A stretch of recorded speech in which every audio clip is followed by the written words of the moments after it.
1 Kings chapter 6.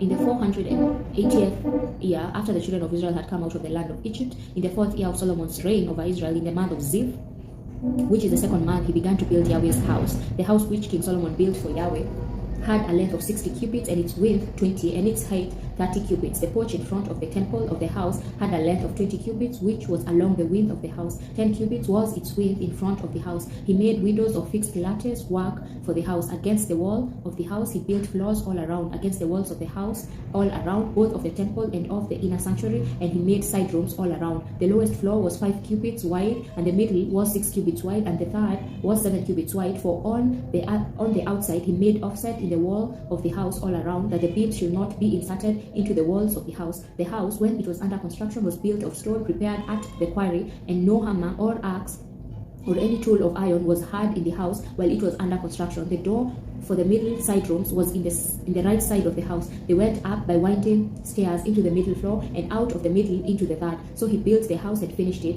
and he covered the house with beams and planks of cedar. He built the floors all along the house, each 5 cubits high, and they rested on the house with timbers of cedar. Yahweh's word came to Solomon, saying, concerning this house which you're building, if you will walk in my statutes and execute my ordinances and keep all my commandments to walk in them, then I will establish my word with you, which I spoke to David your father. I will dwell among the children of Israel, and will not forsake my people Israel. So Solomon built the house and finished it. He built the walls of the house with boards of cedar from the floor of the house to the walls of the ceiling. He covered them on the inside with wood. He covered the floor of the house with cypress boards. He built 20 cubits of the back part of the house with boards of cedar from the floor to the ceiling. He built this within for an inner sanctuary, even for the most holy place. In front of the temple sanctuary was 40 cubits long. There was cedar on the house within, carved with buds and open flowers. All was cedar, no stone was visible. He prepared an inner sanctuary in the middle of the house within to set the ark of Yahweh's covenant there. Within the inner sanctuary was 20 cubits in length,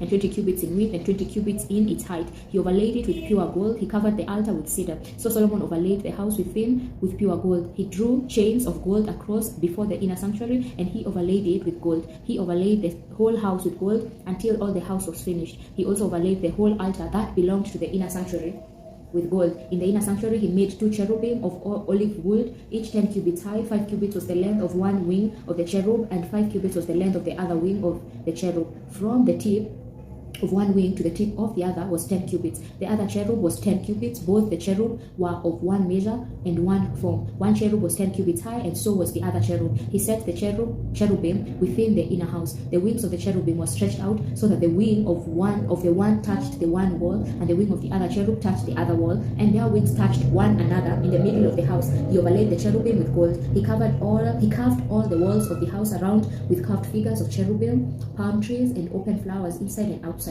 He overlaid the floor of the house with gold inside and outside for the entrance of the inner sanctuary. He made doors of olive wood. The lintel and the doorpost were a 5th part of the wall. So he made 2 doors of olive wood, and he carved on them carving of cherubim, palm trees, and open flowers, and overlaid them with gold. He spread the gold on the cherubim and on the palm trees, and he also made the entrance of the temple doorpost of olive wood out of a 4th part of the wall, and 2 doors of cypress wood. The 2 leaves of the one door were folding, and the 2 leaves of the other door were folding. He carved cherubim, palm trees, and open flowers, and he overlaid them with gold fitted on the engraved work. He built the inner court with 3 courses of cut stone and a course of cedar beams. The foundation of Yahweh's house was laid in the 4th year, in the month of Ziv, in the 11th year, in the month of Bul, which is the 8th month. The house was finished throughout all its parts and according to all its specifications. So he spent 7 years building it.